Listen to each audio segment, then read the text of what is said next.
Welcome back ناظرین. اور human rights council working group on arbitrary detention کی جانب سے ایک رپورٹ جو ہے وہ شائع کی گئی ہے. باسط صاحب مجھے تو بہت اچھی لگی ہے یہ رپورٹ. آپ اس رپورٹ کو کیسے دیکھتے ہیں؟ آپ کو اچھی کیوں لگی؟ اس میں جو باتیں کی گئی ہیں سو کہیں نہ کہیں ہم سب بھی وہی بات کرتے ہیں، لیکن کیونکہ شاید وہ اسپیسیفائی کی گئی ہے اس وجہ سے ہم اس کو زیادہ ڈائجسٹ نہیں کر پا رہے، لیکن اسٹل اٹ سیز ویل.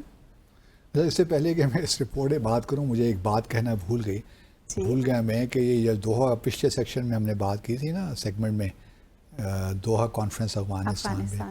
تو جب یہ دوحہ کانفرنس ہو رہی تھی تو جو بھارت کے وزیر خارجہ ہیں ڈاکٹر جے شنکر، وہ بھی دوحہ میں موجود تھے. اپنے وزٹ ایک روزہ دورے پہ تھے، تو قطر میں موجود تھے اور بڑی اچھی ان کی ملاقاتیں رہیں. اور یہ بھی اپنے ناظرین کو ہم بتاتے چلیں کہ تقریباً ٹریڈ کی باتیں بھی ہو رہی ہیں بڑھانے کی. اس وقت بھی تقریباً آئی تھنک 26 سے 30 بلین ڈالر کا ٹریڈ ہے بھارت اور قطر کے درمیان، اور تقریباً 8 لاکھ کے قریب بھارتی جو ہیں نژاد لوگ وہاں قطر میں کام بھی کرتے ہیں. تو ہمیں بھی جو ہے بائیلیٹرل ریلیشن سے فوکس کرنا چاہیے، خاص طور پہ خلیجی ممالک میں. ایک ایسا ایریا ہے جہاں ہم خاص طور سے ہم پہلے بات کر رہے تھے نا، وہ 48 ایک بندے کو لگائیں نا ذرا کہ یہ جو خلیجی ممالک خالی مینڈیٹ اس کا وہ دیں کہ کس طرح وہاں سے انویسٹمنٹ لے کر آئے. آپ نے سجیشن دیا، ہم 5-6 لگا دیں گے. نہیں ایک ہی لگائیں تاکہ پتہ تو چلے. ہر ایک ملک کے لیے الگ کر دیں، سعودی عرب کے لیے الگ کر دیں، یو اے ای کے لیے الگ کر دیں، کویت کے لیے الگ کر دیں، یہ بھی ہو سکتا ہے، لیکن پتہ تو چلے نا کہ ڈیلیور. ہاں تو اس کے لیے ہے کہ بہرحال یہ ایک ضمنی بات تھی، لیکن میں اپنے ناظرین کو بتانا چاہتا تھا کہ کس طرح بھارت بھی خلیجی ممالک پہ فوکس کر رہا ہے، اور وہ پاکستان کی کاسٹ پہ ہو رہا ہے. اگر وہاں ان کی لیبر جا رہی ہے تو پاکستان کے لیے لیبر جو ورکرز کی لیے اپرچونٹیز ہیں وہ کم ہوتی جا رہی ہیں. تو تھوڑا ہمیں سوچنا چاہیے. اور میں یہی بتاتا چلوں ناظرین کو کہ جو پاکستان جو ایکسپورٹ کرتا ہے خلیجی ممالک کو، بھارت وہی چیزیں ایکسپورٹ کرتا ہے ممالک کو ان پہ سبسڈی دے کر، تاکہ پاکستان کی جو کموڈیٹیز ہیں، ایکسپورٹس ہیں، وہ کمپیٹیٹیو نہ رہیں گلف کنٹریز میں. تو یہ بھی ایک بڑی ہمارے لیے لمحہ فکری ہے، چیلنجنگ ہے. اچھا اب آپ کے سوال کی طرف آتے ہیں. آپ نے کہا کہ بڑا اچھا لگا آپ کو. اچھی بات ہے کہ آپ کو اچھا لگا. اسی طرح ملینز آف پاکستانیز اس کو بڑا سراہ رہے ہیں. لیکن میں چونکہ کیا کہنا چاہیے، میری چونکہ کوئی پولیٹیکل وابستگی کسی کے ساتھ نہیں ہے، تو میں سمجھتا ہوں کہ آپ کی بھی نہیں ہے، لیکن بہرحال آپ پھر بھی تھوڑا آپ کو مزہ آ رہا ہے اس ورکنگ گروپ کی جو رپورٹ ہے. مجھے تھوڑا سا لگتا ہے کہ ہمیں ان چیزوں کے بارے میں جو ہمارے رویے ہیں ان کو تبدیل کرنا چاہیے. پہلے تو ہم اپنے ناظرین کو یہ بتاتے چلیں کہ یہ جو U N human rights council ہے، یہ اس کا ورکنگ گروپ ہے آن آربیٹری ڈیٹینشن.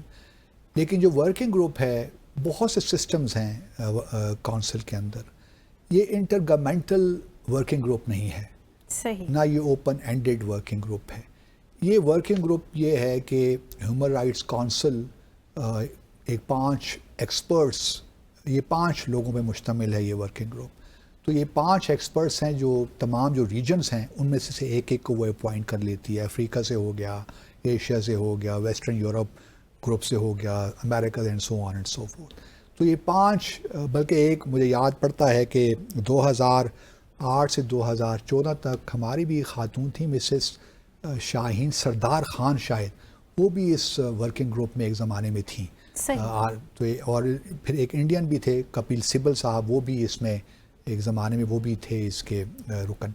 تو یہ اس لیے جو ہے نا، اور اس وقت جو ورکنگ گروپ ہے یہ 2022 میں شاید یہ اسٹیبلش ہوا تھا، اور پھر 2022 میں بھی ایک ریزولوشن پاس ہوئی تھی کہ اس کو 3 سال کا مزید مینڈیٹ ملنا چاہیے. تو یہ کام ابھی کرے گا. اب ان کی جانب سے جو انہوں نے ایک خدشات اظہار کیے ہیں بانی تحریک پاکستان کے حوالے سے، عمران خان کے حوالے سے. دیکھیے، میں اس سے پہلے کانگریس سے ایک ریزولوشن پاس کی تھی، اس وقت بھی ہم نے تذکرہ یہی کیا تھا کہ ٹھیک ہے تحریک انصاف کے لوگ بہت خوش ہوں گے کہ جی بہت بڑی بات ہو گئی. لیکن چونکہ یہ یو این باڈی ہے، یہ ہاؤس آف کانگریس ریپرزینٹیٹیو نہیں ہے، تو اس کی ذرا تھوڑی سی ڈفرینٹ ہو جاتی ہے. لیکن ایک بات یاد رہے کہ یہ انٹر گورنمنٹل گروپ نہیں ہے. لیکن بھارت اس گروپ کی جانب سے بھی اس قسم کی بات کا آنا ہمارے لیے تشویش تو ہونی چاہیے لمحہ فکریہ ہے کہ ہم تھوڑا سا بیٹھ کے اپنے پروسیس پہ دنیا میں، کیونکہ یہ اس قسم کے جو ورکنگ گروپس ہوتے ہیں نا، ان کو انڈیویجولز بھی کمپلینٹس کرتے ہیں، ان کو کانٹیکٹ کرتے ہیں کہ جی یہ پرابلم ہمارے ملکوں میں ہو رہا ہے، اور پھر یہ لوگ وزٹ بھی کرتے ہیں. ان کے مینڈیٹ میں شامل ہے کہ جہاں جہاں کوئی پرابلمز ہیں ان کو ہائی لائٹ کریں، ان کنٹریز کو وزٹ بھی کریں. تو یہ سب کچھ انہوں نے شاید کیا بھی ہو، لیکن جہاں تک ہم دیکھیں خود بھی یہ کہتے رہے ہیں اور اپنے ڈیسائفر شو میں ہی کہتے رہے ہیں کہ بہت سے کویسچنز ریز ہوتے ہیں قاعدے جو تحریک انصاف ہیں. لیکن میں ابھی بھی سمجھتا ہوں کہ ہمیں اس پہ خوش نہیں ہونا چاہیے کہ دنیا ہمارے معاملات میں اس طرح انٹرفیئرنس کرے. ہمیں چاہیے کہ ہم اپنے گھر کو خود بہتر کریں. اگر ہمارے کوئی لیگل ایشوز ہیں، کچھ پرابلمز ہیں، تو ان کو یہاں ریزالو کریں. حکومت نے اس پہ ریئیکٹ بھی کیا ہے کہ ہمارا ایک لیگل پروسیس چل رہا ہے، ٹھیک ہے وہ چل رہا ہے، لیکن دنیا کو شاید اس پہ اتنا یقین نہیں ہے. سچی بات یہ وہ ہے کریڈیبلٹی ہم نے لوز کی ہے نا اوور دی ایئرز. دیکھیں نا پہلے تو یکے بعد دیگرے اس طرح کی رپورٹس اور اس طرح کا کرٹیسزم چلیں کسی ایک جانب سے ہوا تو آپ نے آگے سے کلیریفیکیشن دے دی، اٹس اوکے، لیکن یہ چلتا رہے گا. دیگرے آپ کے اوپر اس طرح کے بار بار کرٹیسزم، یہ معاملات اس طرح ہی چلتے رہیں گے کیونکہ مزید کرٹیسزم ہوگا، کیونکہ ہماری پولیٹیکل اسٹیبلٹی ہمارے ملک میں نہیں ہے نا. اور جو بھی اپوزیشن میں آتا ہے وہ دنیا باہر بھاگتا ہے کہ جو باہر سے سپورٹ ملے، ہم باہر سے پریشر بلڈ کریں. یہ کام اب ہمیں ہمارے سیاستدانوں کو بھی چھوڑ دینا چاہیے. ٹھیک ہے آپ کی لڑائی ہے، سیاسی لڑائی ہے، تو اس کو سیاست یا قانونی جنگ ہے تو اس کو قانونی اعتبار سے لڑیے. باہر دنیا میں جانے کی میں سمجھ سکتا ہوں کہ لوگ کیوں باہر جاتے ہیں، ہمارا ڈائسپورا بھی بڑا ایکٹیو ہے، وہ تمام چیزیں اپنی طور پہ ہیں.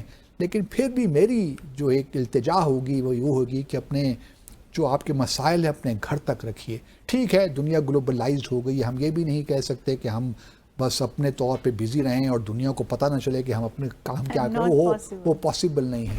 لیکن سوال یہی پیدا ہوتا ہے کہ ان چیزوں کا فائدہ کس کو ہوتا ہے؟ کیا تحریک انصاف کو اس چیز کا فائدہ ہوا ہے؟ میرے خیال میں زلچ کوئی فائدہ نہیں ہوا. صرف پاکستان مزید پریشر میں آیا ہے. اگر وہ پریشر دیکھنا ہے کس طرح ہوتا ہے، وہ بھی کوئی اتنی مطلب it's not etched in the stone کہ ہم پریشر میں اس طرح آ جائیں گے. کیونکہ ہمارے لیگل ایشوز ہیں، پرابلمز ہیں، ان کو ہم نے خود سالو کرنا ہے. اگر ہم اس کو بہتر طریقے سے کر سکیں بہت اچھا ہوگا. نہیں کر سکیں گے تو یہ پولیٹیکل انسٹیبلٹی اس طرح ہی جاری رہے گی. جب یہی لوگ دیکھیں نا، پاناما کا معاملہ ہوا، ہمارے پہلے جو تھے وزیر اعظم ان کو ہٹا دیا، پھر وہ واپس آئے کچھ عرصے کے بعد تو وہ کہا کہ یہ سارا تو کیسز ہی غلط تھے. تو اس قسم کی چیزوں کو بھی ہمیں تھوڑا بہت سمجھنا چاہیے کہ کس طرح ہمارا جو لیگل پروسیس ہے کس طرح چلتا ہے، کتنے اس میں گیپنگ ہولز ہیں، کس طرح ہم نے ان کو پلگ کرنا ہے. جب تک ہم اپنے سسٹمز کو ٹھیک نہیں کریں گے اور تھوڑا سا دل بڑا کر کے پاکستان کے بارے میں نہیں سوچیں گے اور صرف اپنے محدود پولیٹیکل جو ہمارے انٹرسٹ ہیں ان کو مد نظر رکھیں گے تو پھر یہ چیزیں چلتی رہیں گی. دنیا آپ اسی طرح یہی ٹولز استعمال کرے گی. کبھی ہاؤس آف ریپریزنٹیٹیوز کی قرارداد آ جائے گی، کبھی اس قسم کے جو نان گورنمنٹل گروپس ہیں، ورکنگ گروپس. دیکھیں ابھی تو یہ ممکن ہے کہ یہ ہیومن رائٹس کونسل نے بھی اڈاپٹ تو نہیں کی جو ان کی رپورٹ ہے، یہ اڈاپٹ بھی ہو سکتی ہے. تو اس کا مطلب ہے کہ 47-48 جو ممالک ہیں اس وقت ہیومن رائٹس کونسل میں وہ ایک ساتھ کھڑے ہیں. تو اس وقت کوشچن یہ ہے کہ ہمیں ان چیزوں کو ایوائڈ کرنا چاہیے، ان پہ خوش نہیں ہونا چاہیے. آج عمران خان جیل میں ہیں، کل اس وقت جو حکومت میں ہے یہ بھی ہو سکتے ہیں، مطلب پانسا پلٹ ہی سکتا ہے. لیکن دیکھیں باسی صاحب، جو کرٹیسزم ہمیں اندر سے اٹھانا چاہیے تھا اور جن چیزوں پر جن پروسیسز کو ہم نے شفاف بنانا تھا انٹرنلی، ایکسٹرنلی اگر ان کی بات ہو رہی ہے تو ہمارے لیے لمحہ فکریہ تو ہے. میں وہی کہہ رہا ہوں کہ لمحہ فکریہ تو ہے. ہمیں اپنے آپ کو ٹھیک کرنا ہے.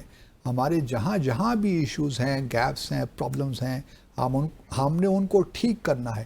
سوال یہ پیدا ہوتا ہے کہ کیا ہمارے ہاں پولیٹیکل ول ہے کہ ہم ان چیزوں کو درست کریں، ایک صحیح سمت کو قومی جو اپنی قوم ہے یا قومی ہماری جو ضروریات ہیں ان کو ایک صحیح سمت میں لے کر جائیں. وہ ہم کر نہیں رہے اور ہم بڑے خوش ہو رہے ہیں کہ جی ورکنگ گروپ نے یہ کنسرنز ریز کر دیے. بابا کنسرنز ریز کر دیے تو آپ کو خوشی صرف اس لیے ہو رہی ہے کہ آپ تحریک انصاف کے ہیں. میں تو ایز اے پاکستانی دیکھتا ہوں اس کو کہ ایز اے پاکستانی میرے لیے دکھ کی بات ہے کہ ہیومن رائٹس کونسل کا ورکنگ گروپ ٹھیک ہے وہ انٹر گورنمنٹل گروپ نہیں ہے، لیکن وہ اس قسم کی بات کر رہا ہے جو کہ میرے لیے ایک تکلیف دہ بات ہے. تو ہمیں چاہیے کہ ہم اپنے گھر کو ٹھیک کریں, اور یہ کوئی ہم نئی بات نہیں کر رہے, ہر شخص یہی کہتا ہے کہ we need to put our house in order, اور یہ اتنا ٹرائٹ ہیکنیڈ یہ مانترا ہو گیا ہے کہ آنکھ کان پک گئے ہیں یہ باتیں سن سن کے. لیکن it is high time again cliche تو ہو گیا ہے یہ, to put our house in order. اس کے بغیر سٹارٹ کہاں سے لینا چاہیے؟ اسٹارٹ پولیٹیکل اسٹیبلٹی لائیں اور ایک پیدا کریں ٹالرنس کا, کہ ہم نے جو بس ووٹ کے ذریعے آئے وہ آئے, صحیح الیکشنز کروا دیں, ووٹ کے ذریعے جائیں اور جائیں, یہی طریقہ کار ہے. اور یہ جو ہمارے پرابلمز ہیں یہ آرگینکلی آہستہ آہستہ دور ہوں گے. سو باسی صاحب آپ نے ٹالرنس کی کسی انقلاب کا انتظار مت کریں پلیز. صحیح, آپ نے ٹالرنس کی بات کی. ایکچولی جو انٹالرنٹ بیہیویئر ہے ہمارا, that is the root cause behind the political instability of our country.